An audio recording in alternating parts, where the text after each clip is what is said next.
വാക്കുകൾ ഉപയോഗിക്കുന്നുണ്ട്. ജഡമോഹം, കൺമോഹം, ജീവനത്തിന്റെ പ്രതാപം. Desire of the flesh, desire of eyes, and the pride of riches. Pride of riches. ഇങ്ങനെ 3 വാക്കുകൾ യേശുക്രിസ്തുവിനെ പരീക്ഷിച്ച 3 കാര്യങ്ങളാണ് ഇത്. കല്ലിനെ അപ്പമാക്കി തീർക്കുവാൻ കർത്താവിന് സാധിക്കും. But that is not natural. അത് നാച്ചുറൽ അല്ല. യേശുക്രിസ്തു ചെയ്ത അത്ഭുതങ്ങളിലൊക്കെ ഒരു നാച്ചുറാലിറ്റി ഉണ്ട്. പ്രകൃതിദത്തമായ കാര്യങ്ങൾക്ക് അതീതമായി മാജിക് ചെയ്യുവാനായിട്ട് വന്നിരിക്കുന്ന ഒരാളല്ല കർത്താവ് എന്ന വലിയ പഠിപ്പിക്കലാണ് ഇവിടെയുള്ളത്. ലസ്റ്റിംഗ് ആഫ്റ്റർ ബോഡീസ്, ശരീരത്തിന്റെ പിന്നാലെയുള്ള ഓട്ടം, ഇത് ഇന്ന് സാധാരണ കാണുന്ന ഒന്നാണ്. യേശുക്രിസ്തുവിന്റെ ഈ പിശാചിന്മേലുള്ള ഒന്നാമത്തെ വിജയത്തിന് നമുക്ക് പറയാവുന്ന ഒരു കാര്യം, ശരീരത്തിന് പിന്നാലെ ഓടരുത്. മാജിക്ക് കാണിച്ചുകൊണ്ട് എന്നും നേടിയെടുക്കാം എന്ന് വിചാരിക്കുന്ന പ്രതിഭാസം ഉണ്ടെങ്കിൽ അതിനെ ശക്തിയായി എതിർക്കണം, പിശാചിനെ തോൽപ്പിക്കണം. ഇതാണ് കർത്താവായ യേശുക്രിസ്തു ഈ ഒന്നാമത്തെ വിഷയത്തിലൂടെ നമ്മെ ഓർപ്പിക്കുന്നത്. രണ്ടാമത് കൺമോഹം.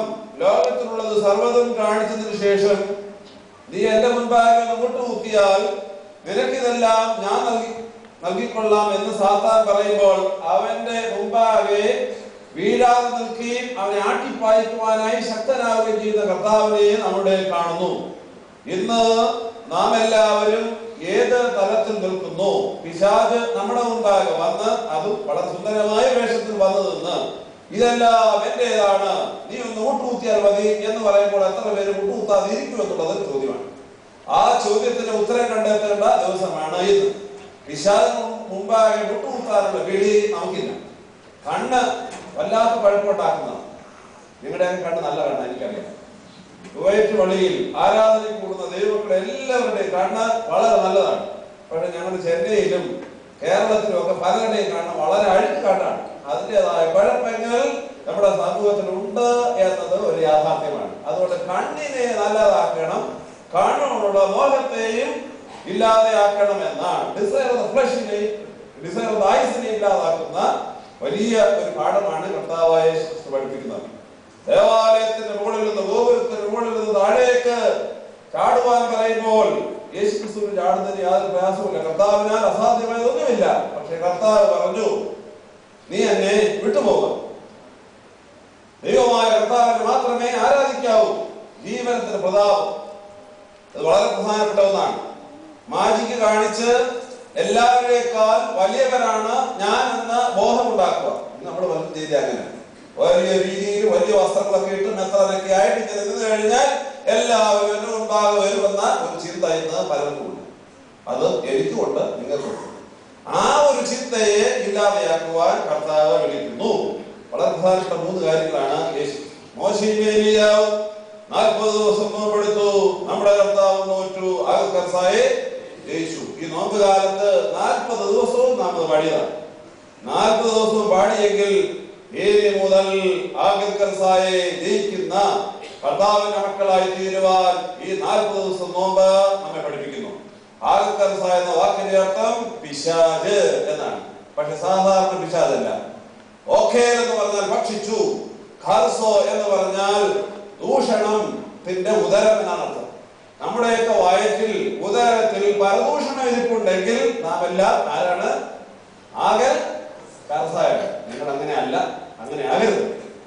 മറ്റുള്ളവരെ കുറിച്ച് അനാവശ്യം പറയുന്ന, ഏഷണി പറയുന്ന, പരദൂഷണം പറയുന്ന സ്വഭാവം നമുക്കുണ്ടെങ്കിൽ അതിനെ തിരുത്തുവാൻ യേശുക്രിസ്തുവിന്റെ ഈ നോമ്പ് നമ്മെ പഠിപ്പിക്കുന്നു. നിങ്ങളുടെ അച്ഛൻ എനിക്ക് തന്ന സമയം കഴിഞ്ഞെന്ന് എനിക്ക് തോന്നുന്നു. ഞാൻ നിർത്തുകയാണ്. പ്രിയമുള്ള ദൈവമക്കളെ, യേശുക്രിസ്തുവിന്റെ ഈ പരിശുദ്ധ നോമ്പ് 40 ദിവസം നാം അനുഷ്ഠിച്ചു കഴിഞ്ഞു.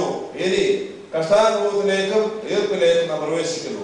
ഇത് വിശുദ്ധമായി സ്വീകരിച്ച് ആകർസായെ തോൽപ്പിച്ചുകൊണ്ട് നമുക്ക് യേശുക്രിസ്തുവിന്റെ കഷ്ടാനുഭവത്തിലേക്കും ഉത്ഥാനത്തിലേക്കും പ്രവേശിക്കാം. ഇന്ന് പരിശുദ്ധ സഭയുടെ ദിനമായിട്ട് ഈ ദേവാലയം കൊണ്ടാടുകയാണ്. കാതോലിക്ക ദിനമാണ്. 36-ാം ഞായറാഴ്ച സഭയുടെ കാതോലിക്ക ദിനമായി നാം കൊണ്ടാടും. നമ്മുടെ ഇവിടുത്തെ പ്രത്യേക സാഹചര്യത്തിൽ ഈ ദിവസമാണ് കാതോലിക്ക ദിനം നാം ആഘോഷിക്കുന്നത്.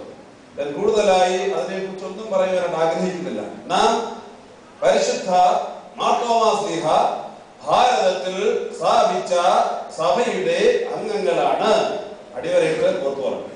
പരിശുദ്ധനായ മാർത്തോമാ ശ്ലീഹ ഭാരതത്തിൽ സ്ഥാപിച്ച സഭയുടെ അംഗങ്ങളാണ്. അതുകൊണ്ട് എന്റെ ജീവൻ, എന്റെ രക്തം, എന്റെ എല്ലാം കർത്താവിന്റെ തിരുവിലാവിൽ തന്റെ കൈകളിലിട്ട മാർത്തോമാ ശ്ലീഹായുടെ ജീവിതത്തോട് ചേർന്ന് നിൽക്കുന്നതാകുന്നു എന്ന് പ്രതിജ്ഞ എടുക്കേണ്ട ദിവസമാണ് സഭാദിനം.